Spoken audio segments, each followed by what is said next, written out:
We first learned of the Republic of Gilead 34 years ago when The Handmaid's Tale was published. This is Margaret Atwood's imagining of a totalitarian and religious fundamentalist regime in the United States, a highly organized society where women are subjugated and treated as property of the state. Margaret Atwood has written a sequel to The Handmaid's Tale called The Testaments. It's set in Gilead 15 years later. It's told by three women whose life stories reveal the fate of the regime. The world they inhabit is chilling and fascinating and familiar. Infertility is on the rise, women are not allowed to work or even learn to read, and non-believers or dissidents are punished by death, which can take the form of public hanging or dismemberment. Dorothy, you're not in Kansas anymore. But the book is never weighed down with darkness. It's an exciting read and an engrossing expansion of the workings of Gilead. Margaret Atwood is with me from Toronto. Good afternoon and welcome back to the next chapter. Thank you very much. In the years between writing The Handmaid's Tale and the new book, The Testaments, how much did you think about Gilead, this world that you created? Well, I watched the news items as they appeared. Of course, as we all did. And in the two elections previous to 2016, The Handmaid's Tale became a sort of meme that people were saying as the wise Republicans gave their utterances. They were saying, here comes The Handmaid's Tale, etc. But it didn't come in the two Obama elections. And people thought it wasn't going to come because they thought Hillary Clinton would have got elected and that would have been the asteroid missed the Earth again. But this time things were different, and they've been getting even more different since that time, as I guess you've been noticing with the recent legislation put in the state of Alabama, among others. So I didn't think too much about it in the 90s when the Berlin Wall had come down and everybody went shopping and said things like the end of history. But I started thinking about it again after 9/11, because at that moment things pivoted and we got a lot more conservative. So, off and on over the years.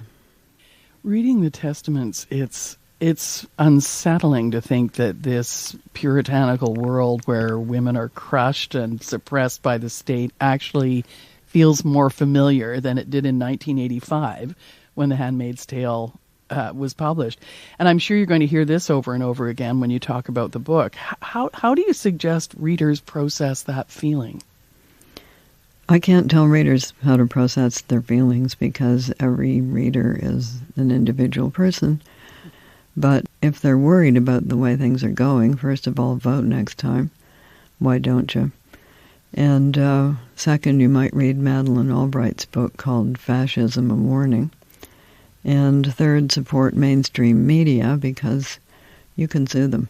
They can be held accountable if they tell great big fat whopping lies.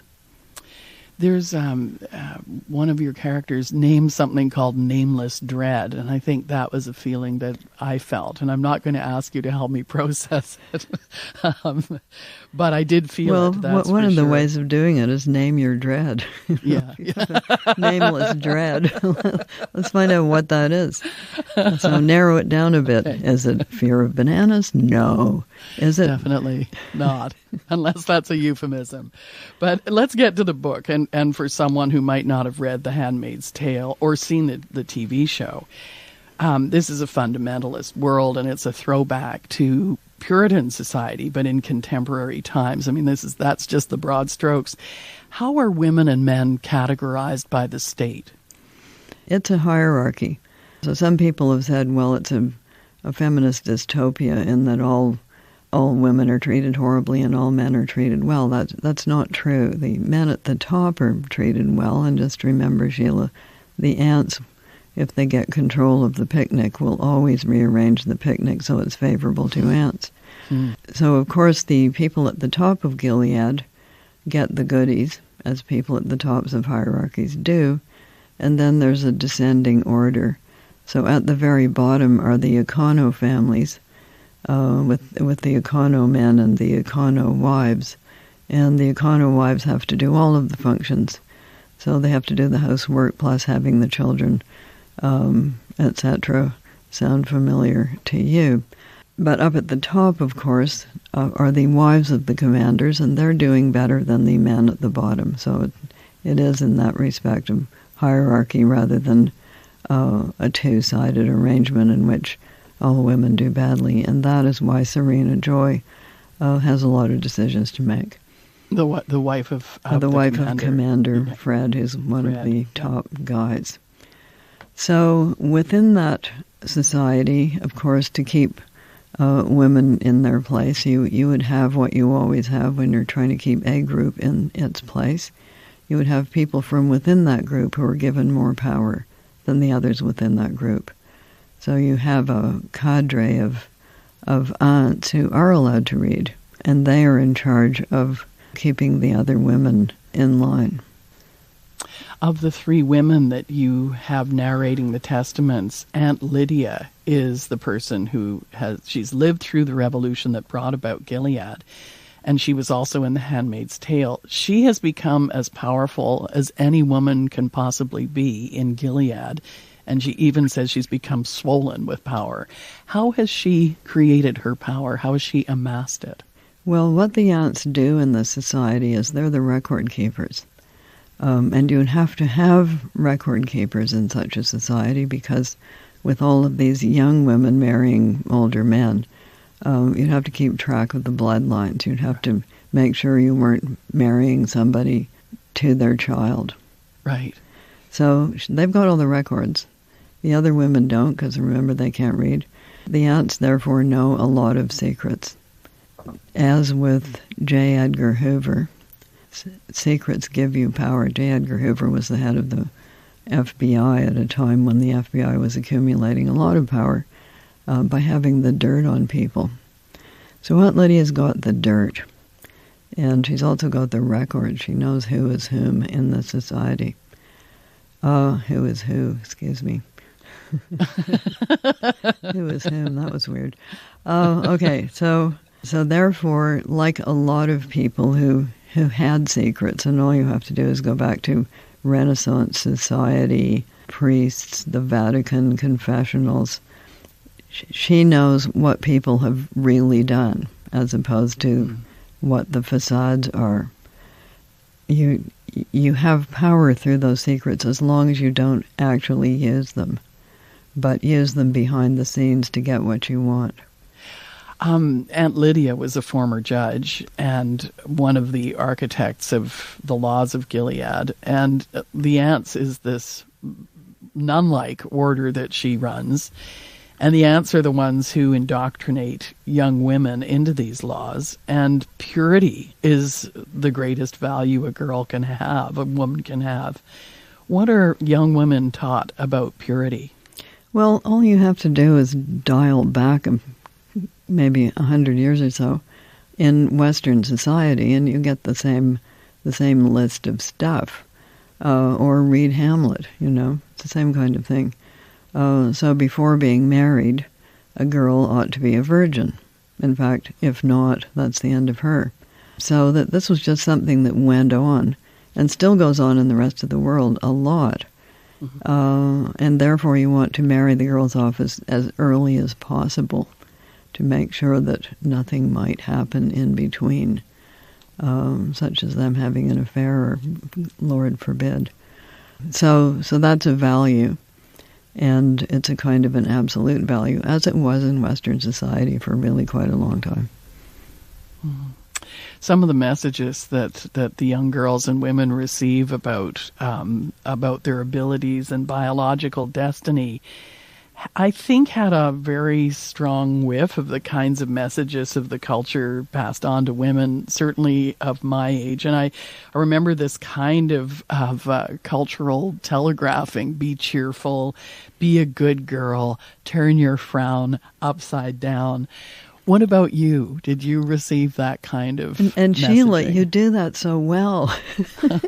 have we indoctrinated. Have we so ever well. seen your frown not turned upside down? Just never seen that. You've never seen it. No, but it happens. Yes. Well, it does. Oh, well, Sheila. I have a nice long relationship with unipolar depression. That's how good I am at turning my frown upside down. Yeah. Oh, yeah. No.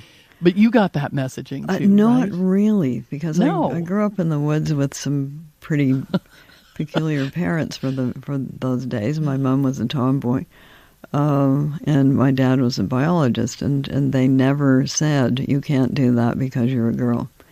They sometimes said, you can't do that because you're not old enough. But that's a different message. It's really an entirely different message. So if you grow up with a speed skating, canoeing, good at archery, horse riding mother, you don't actually think of yourself as a frail petunia. True enough. Not much at all. I mean, I did think of myself as a frailer petunia than her. She was kind of very athletic. The two other narrators of the story are two young women, one of whom grew up in Gilead, and her name is Agnes.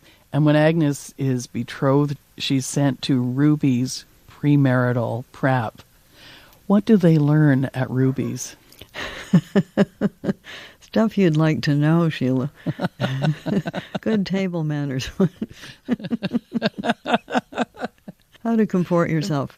Flower arranging, you'd like to know that. Flower arranging. Yeah, you would love to know that, wouldn't you? Well, I hadn't thought of how many different ways there are to arrange flowers. Well, yeah.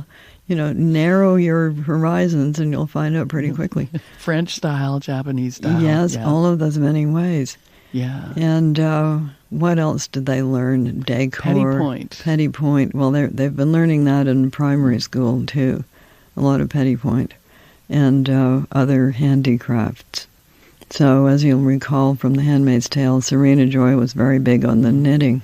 And I'm not against these things. I learned knitting at such a young age that I can't actually do that thing with the finger where you put the wool over with one finger. I have to use my whole hand. Let's talk about Daisy, who's the third narrator. And she grows up in Canada.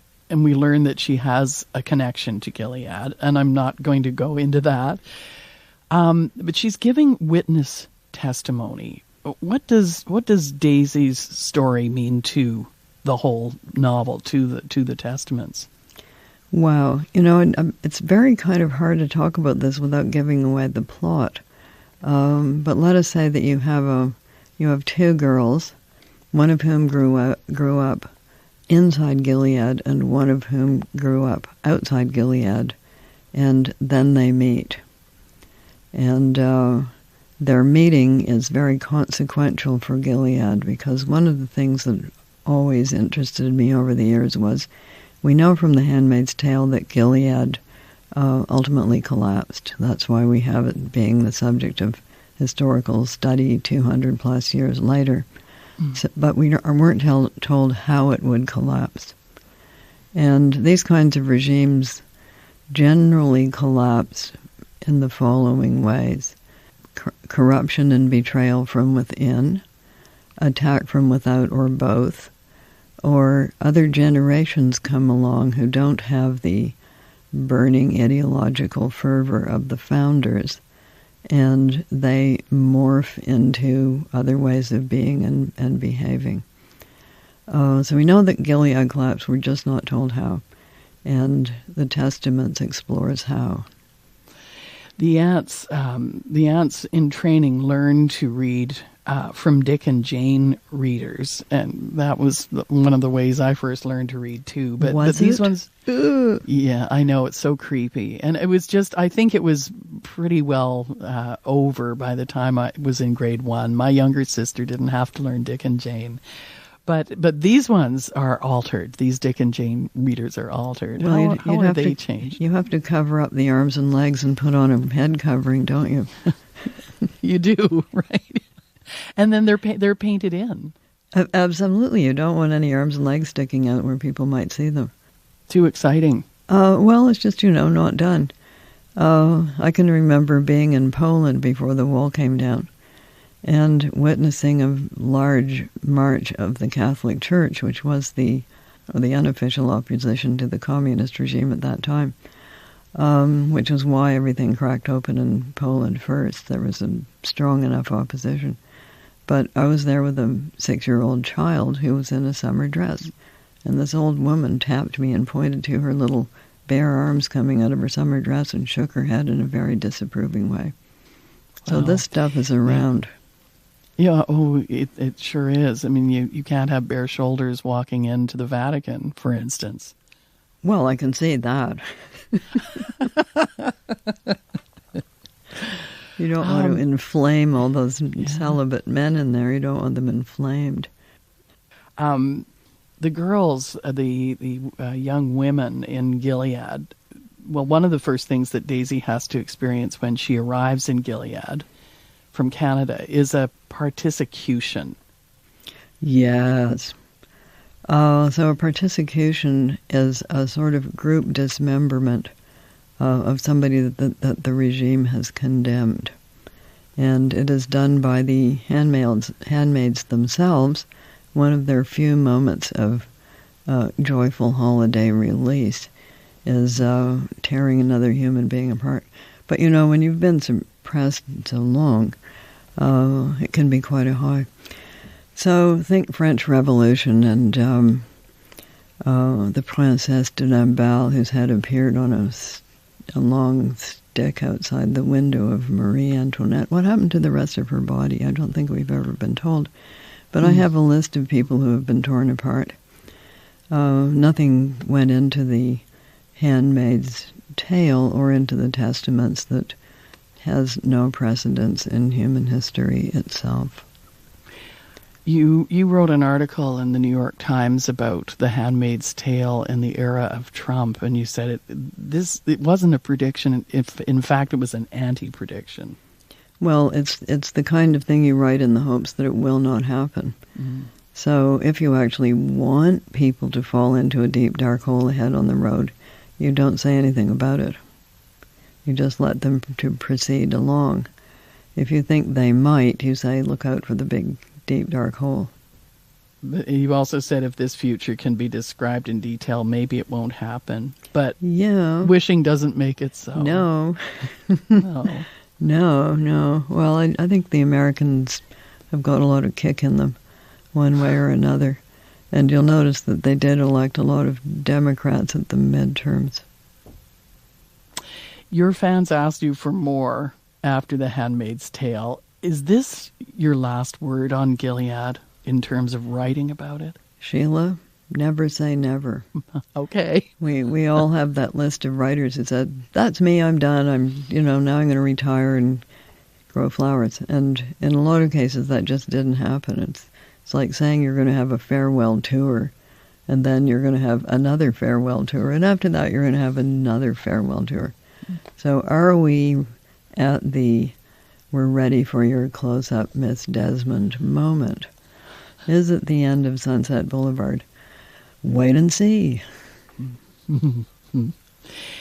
You also said in that article we heard the voice of a book speaking to us, and we certainly hear the voice of this book speaking to us. Margaret, thank you very much. Thank you also for this conversation. And thank you, Sheila. Margaret Atwood is the author of The Testaments, and The Testaments is on the 2019 Giller Prize long list and the Man Booker Prize short list.